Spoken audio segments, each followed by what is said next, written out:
Welcome back கரிமா விழித்திரு. இந்த பதிவில் Indian பேங்க்கில் அக்கௌண்ட் வச்சுருக்கிறவங்க ரீகேஒய்சி பண்ணுறது எப்படின்னு பார்க்கலாம்.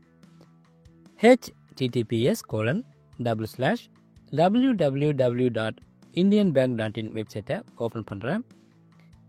யூஸ்ஃபுல் லிங்க்ஸ் ஆப்ஷனில் சர்வீஸில் ரீகேஒய்சி ஆப்ஷனை கிளிக் பண்ணுறேன். CIF number R account number இந்த ரெண்டுத்தில் ஏதாவது ஒன்று இங்கே கொடுக்கணும். நான் பார்த்திங்கன்னா என்னோடய சிஐஎஃப் நம்பரை இங்கே கொடுக்குறேன். இது எங்கே இருக்கும் அப்படின்னு பார்த்தீங்கன்னா பேங்க் பாஸ்புக்கில் இருக்கும். இதுதான் அந்த சிஐஎஃப் நம்பர். அடுத்து பேங்க்கில் பதிவு செஞ்ச மொபைல் நம்பரை இங்கே டைப் பண்ணுறேன். கேப்சாவை டைப் பண்ணிவிட்டு சென்ட் ஓடிபி ஆப்ஷனை கிளிக் பண்ணுறேன். என்னோடய மொபைல் நம்பருக்கு வந்த ஓடிபியை இங்கே கொடுத்துட்டு சப்மிட் ஓடிபி ஆப்ஷனை கிளிக் பண்ணுறேன். இதில் ஒரு 3 ஆப்ஷன் கொடுத்துருக்காங்க.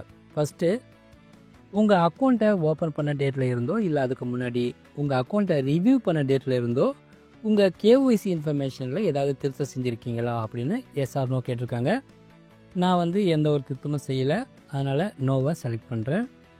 அடுத்து, இப்போ நீங்கள் இருக்கிற அட்ரஸும் பேங்க்கில் பதிவு செஞ்சுருக்கிற அட்ரஸும் ஒரே அட்ரஸா அப்படின்னு எஸ் ஆர் நோ கேட்டிருக்காங்க. நான் அட்ரஸ் எதையும் மாற்றலை, ஒரே அட்ரஸில் தான் இருக்கேன், அதனால் எஸ் ஆப்ஷனை சூஸ் பண்ணுறேன். அடுத்து, என்னோடய அடையாளத்தையும் அட்ரஸையும் செக் பண்ணுறதுக்காக மட்டும் மத்திய கேஒய்சி ரெக்கார்டில் இருந்து என்னோடய கேஒய்சி ரெக்கார்டை தேடவோ டவுன்லோட் செய்யவோ ஒப்புதல் அளிக்கிறேன் அப்படின்னு சொல்லிட்டு எஸ்ஸை செலக்ட் பண்ணிவிட்டு ப்ரொசீட் ஆப்ஷனை கிளிக் பண்ணுறேன். ரீகேஒய்சிக்கான என்னோடய ரெக்வெஸ்ட்டு அக்செப்ட் ஆகிடுச்சு. மேற்கொண்டு அப்டேஷனுக்காக பிரான்ச்சுக்கு அனுப்பப்படுகிறது அப்படின்னு கொடுத்துருக்காங்க. இந்த அப்டேஷன் முடிஞ்ச பின்னாடி உங்களுக்கு இன்டிமேஷன் கொடுப்பாங்க அப்படின்னும் கொடுத்துருக்காங்க.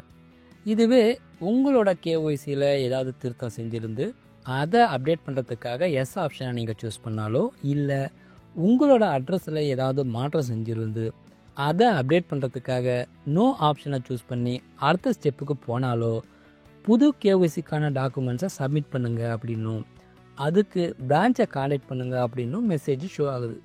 இதுக்கு முன்னாடி ஐஓபியில் ரீகேஒய்சி எப்படி பண்ணுறதுன்றதை பார்த்தோம். அதில் பார்த்தீங்கன்னா அட்ரஸில் ஏதாவது நம்ம திருத்தம் செஞ்சுருந்தாலோ இல்லை கேஒய்சி இன்ஃபர்மேஷனில் திருத்தம் செஞ்சுருந்தாலோ அதை அப்டேட் பண்ணுறதுக்கான ஆப்ஷன் எளிமையாக கொடுத்துருந்தாங்க. ஆனால் இந்தியன் பேங்க்கில் பார்த்தீங்கன்னா கேஒய்சியும் அட்ரஸ்லையும் எந்த ஒரு திருத்தம் செய்யாதவங்க மட்டும்தான் ரீகேஒய்சியை அப்டேட் பண்ணுற மாதிரி கொடுத்துருக்காங்க. ஒருவேளை கேஒய்சி இன்ஃபர்மேஷன்லேயும் அட்ரஸ்லேயும் ஏதாவது திருத்தம் செஞ்சு இருந்தவங்களுக்கும் ஆன்லைன்லேயே நம்ம அப்டேட் பண்ணலாம் அப்படின்றதுக்கான ஆப்ஷன் இந்தியன் பேங்க்கில் கொடுத்தாங்கன்னா அதை ஒரு வீடியோவாக திரும்பவும் அப்லோட் பண்ணுறேன். இந்த பதிவு உங்களுக்கு பிடிச்சதா லைக் பண்ணுங்கள், சேனலை சப்ஸ்கிரைப் பண்ணுங்கள். மீண்டும் பயனுள்ள அடுத்த பதிவு சந்திப்போம். நன்றி, வணக்கம்.